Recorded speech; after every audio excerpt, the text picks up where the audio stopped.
Evening everyone, তোমরা সবাই কেমন আছো? আশা করি সবাই খুব ভালো আছো, আমিও খুব ভালো আছি। এটা আমার সেকেন্ড ব্লগ, বাট আজকে কোনো বাইরে গিয়ে বা বাইরে কোনো কিছু জায়গা ঘোরা এরকম কিছু না। আজকে আমি তোমাদের সাথে একটা রেসিপি শেয়ার করবো, আর সেটা হচ্ছে চিকেন বিরিয়ানি।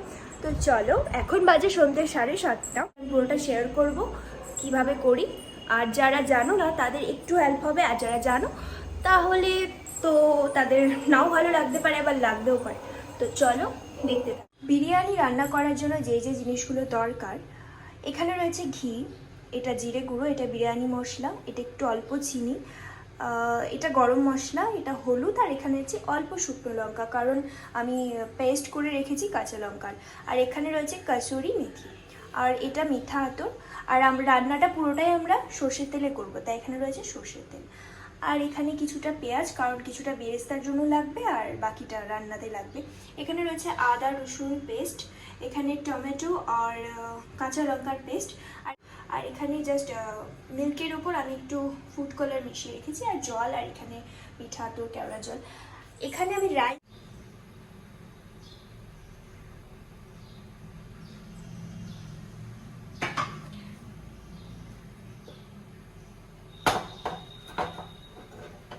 এক হাতে ক্যামেরা আর এক হাতে রান্না, ওফ কি সাংঘাতিক বিষয়। এটাই আমার একটু প্রবলেম হচ্ছে। যাই হোক, এখন আমাদের এই যে আলুটা রাখা আছে, এটা হালকা স্টিম করা আছে, কারণ পরে গিয়ে যদি সিদ্ধ না হয় তাই। কড়াইয়ের তেলটা একটু গরম হোক করেছি। চলো, তেল এখন গরম হয়ে এসেছে, এখন আমি আলুগুলো ফ্রাই করব।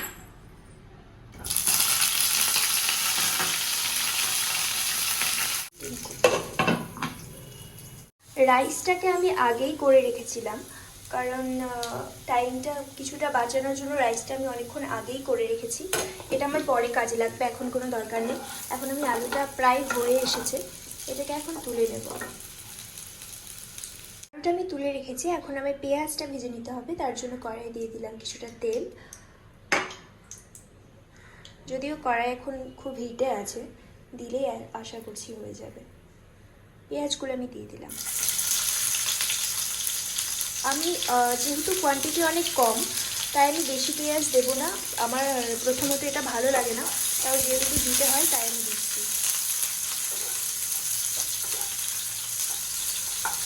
এটা এখন হয়ে এসেছে, এটাকে আমরা এখন নামিয়ে নেব। এখন আমি কড়াইয়ে কিছুটা ঘি দিয়ে দেবো, কারণ বিরিয়ানিটা অ্যাকচুয়ালি আমি রান্না করার প্রথম থেকেই ঘি দিয়ে সেটা করতে চাইছি। একটু অয়েল যদিও আছে অলরেডি সেখানে, তবু আমি কিছুটা ঘি দিয়ে দিলাম। সেখানে জল পড়েছিল তাই আমি ঘিটা একটু দিলাম। আমি গোটা গরম মশলা একদম ভালোবাসি না, তাই আমি গরম মশলা দিতে পারিনি। এখন আমি পেঁয়াজটা দিয়ে দিলাম।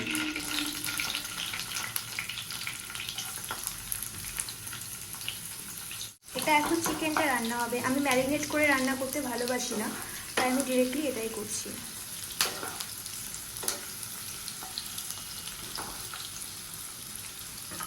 তাহলে তাড়াতাড়ি হয়ে যাবে, আমার সময়টাও বাঁচবে। আমি একটা জিনিস ভুলে গেছিলাম, এখানে কিছুটা চিনি দিলে এখানকার ফ্লেভারটা আর কালারটাও খুব ভালো আসে। যদি আমি ভুলে গেছি, এখন আমি দিলাম। তোমরা এটা প্রথমেই দিয়ে দেবে। এটা প্রায় হয়ে এসেছে মনে হচ্ছে। আমি শুকনো লঙ্কা খুব একটা প্রেফার করি না, তাই কালারটা একটু খারাপই হবে আশা করছি। খুব একটা সুন্দর কালার হবে না, কারণ কাঁচা লঙ্কাতে খুব একটা কালার আসে না। বাট ইটস ওকে, কালারটা ইম্পর্টেন্ট না, খাবারটা টেস্ট ইম্পর্টেন্ট। পেঁয়াজটা হয়ে এসেছে, এখন আমি এই যে আদা রসুনের পেস্ট রয়েছে আর লঙ্কার যে পেস্ট রয়েছে এটা আমি দিয়ে দেবো। ওরে বাপরে, এটার একটা টিপস আছে। টিপসটা অনেকেই জানে, আবার অনেকে নাও জানতে পারে। সেটা হলো, যখন এরকম আদা ছুটবে না, তখন একটু হলুদ দিয়ে দিলে এটা একটু স্টক হয়, মিনিমাম টেম্পোরারিভাবেও এটা স্টক হয়।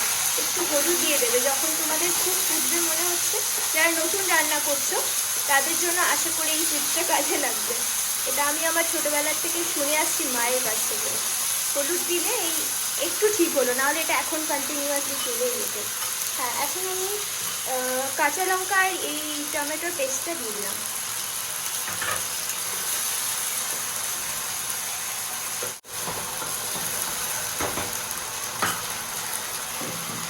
কিছুটা ঢাকা দেবো যাতে আদা রসুনের যে একটা স্মেল আছে সেটা চলে যায়। এখন আমি জিরে গুঁড়ো দিয়ে দিলাম। এখানে অলরেডি সব রকম মশলা আছে।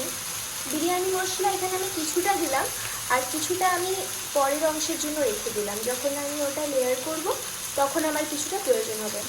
আর এখানে গরম মশলা, হলুদ অলরেডি একটু দিয়েছি, বাট তাতে হবে না, আর কিছুটা লাগবে। আর শুকনো লঙ্কাটা জাস্ট একটু কালারের জন্য দিলাম, জানি না এটাই আবার বেশি ঝাল হয়ে যাবে কিনা, কারণ অলরেডি লঙ্কা, কাঁচা লঙ্কা অনেকগুলো দিলাম।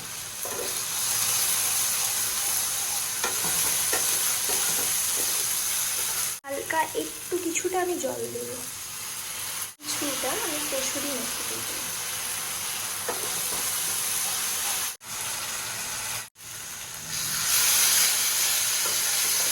একটু জল অ্যাড করবো।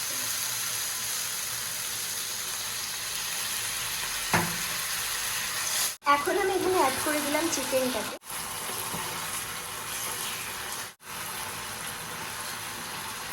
এখন আমি এখানে একটু লবণ অ্যাড করে দেবো এটার মধ্যে, কারণ এই সময় একটু বয়েল হতে ইজি হবে।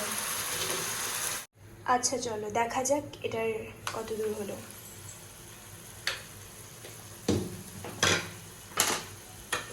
লো ফ্লেমে দিয়েছি।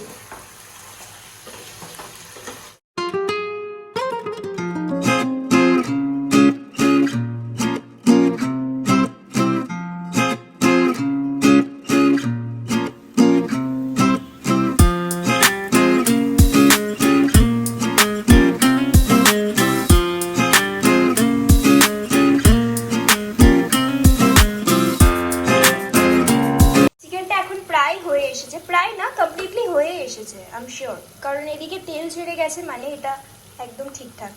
তো এটাকে আমি গ্রেভিটাকে কিছুটা আলাদা করে রাখবো, আর চিকেনটাকে আমি কিছুটা আলাদা করে রাখবো, তাতে আমার লেয়ার দিতে ইজি হবে।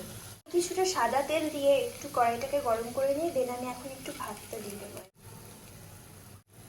আমার যেহেতু কোয়ান্টিটি অনেক কম, কারণ একজন মানুষের দুজন মানুষের রান্না তো বেশি হয় না, তাই আমি অল্পর মধ্যে দিয়ে করেই তোমাদের দেখাচ্ছি। তোমাদের যার যেরকম পরিমাণ হবে তোমরা সেই মতো সব কিছু নেবে। ওকে, এখন আমি এর উপর কিছুটা পেঁয়াজের, যে পেঁয়াজটা ভেজে রেখেছিলাম সেটা কিছুটা দিয়ে দেব। এখানে আরও টুকটাক কিছু জিনিস দরকার ছিল, যেগুলো আজকে আমার কাছে আনা ছিল না, হঠাৎ করে প্ল্যান হয়েছে তো। আর এখানে কিছুটা বিরিয়ানি মশলা। ওকে, দেন কিছুটা গ্রেভি আমি এখানে দিয়ে দিচ্ছি।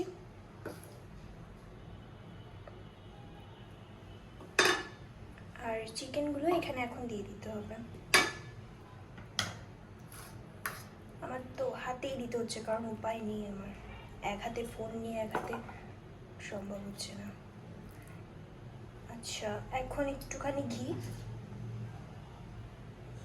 আর জাস্ট হালকা করে একটু লবণ, কারণ রাইসটাতে তো আমি লবণ দিইনি। প্রথমে লবণ দিলে এটা আর দিতে হতো না, বাট আমি প্রথমে লবণ দিতে মাথায় ছিল না, এই ভিডিও করতে করতে আমার মাথা থেকে বেরিয়ে গেছে লবণ দেওয়ার কথাটা। দেন আমি সেকেন্ড টাইম আর একটা লেয়ার দিচ্ছি এর ওপর। আমার জায়গাটাও ছোট আর রাইসটাও বেশি নেই, তাই আমার মনে হচ্ছে দুটো থেকে তিনটে লেয়ারের মধ্যে হয়ে যাবে আই হোপ।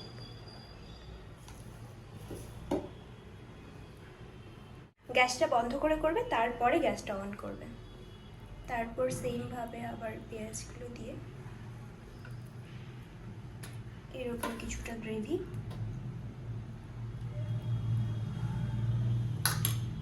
দেন চিকেন,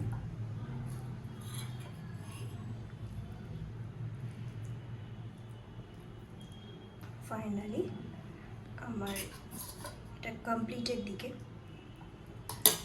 কিছুটা লবণ, চিকেনে তো লবণ অলরেডি দেওয়া আছে, রাইসটাতে শুধু দেওয়া ছিল না। ও শিট, আমি আলুটা দিতে ভুলে গেছিলাম, আলুটা দিতে মনে ছিল না আমার, এটা আমি এখনই দিয়ে দিচ্ছি। তোমরা এর যে নিচে যে লেয়ারটা আছে সেখানে আলুগুলো দিয়ে দেবে, কারণ আমি মিস্টেক করে ফেললাম। প্রথম আমি করছি তো, মানে ভিডিও প্লাস রান্না, তাই আমার মাথার থেকে অনেক কিছুই গুলিয়ে যাচ্ছে। ঘিটাও দিতে ভুলে গেছি। এটা লাস্ট লেয়ার।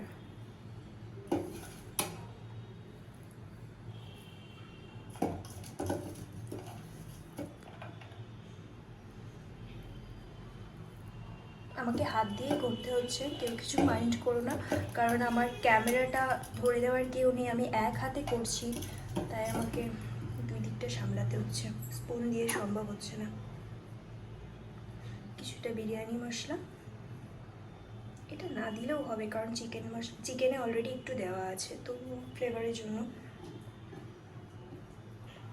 আর এই পেঁয়াজগুলো, আর লাস্টে যে গ্রেভিটা টোটালি আছে সেটা আমরা দিয়ে দেব কিছুটা। আমি সামান্য কিছুটা মিঠা আতর দিয়ে দিচ্ছি, এটা খুব ভেবে চিন্তে দিতে হবে, কারণ বেশি দিলে আবার একটা বাজে, প্রথমত এটা আমার ভালো লাগেই না, কিন্তু বিরিয়ানিতে তো এগুলো দিতে হয়, তাই আমি দিয়ে দিচ্ছি রোজ ওয়াটার। এটা হচ্ছে কেওড়া ওয়াটার। আমি যে মিল্কটা যেটা আমি রেখেছিলাম তোমার ফুড কালার দিয়ে, সেটা আমি এর মধ্যে দিয়ে দেব 15 মিনিট মতো। তারপরে এটা আমাদের বিরিয়ানি কমপ্লিট টোটালি। তো এটা আমি এখন দিয়ে দিলাম, এখন এটাকে আমি লো ফ্লেম অন করে দেবো, দিলাম যাতে বাইরে থেকে হাওয়া না ঢোকে, কারণ বিরিয়ানি অল টাইম দমে হয়, তাই কোনোভাবে যদি হাওয়া যায় ভিতরে তাহলে সেটা ঠিকঠাক হবে না। আর হ্যাঁ, সবসময় লো ফ্লেমে বিরিয়ানিটা রান্না করতে হয়।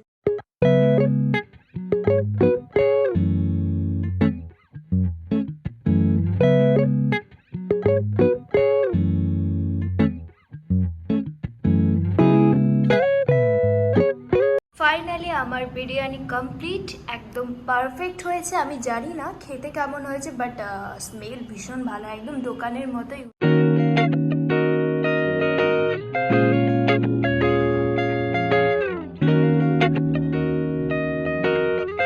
আমার এই রেসিপিটা যদি তোমাদের ভালো লেগে থাকে তাহলে আমার চ্যানেলটাকে সাবস্ক্রাইব করে দিও।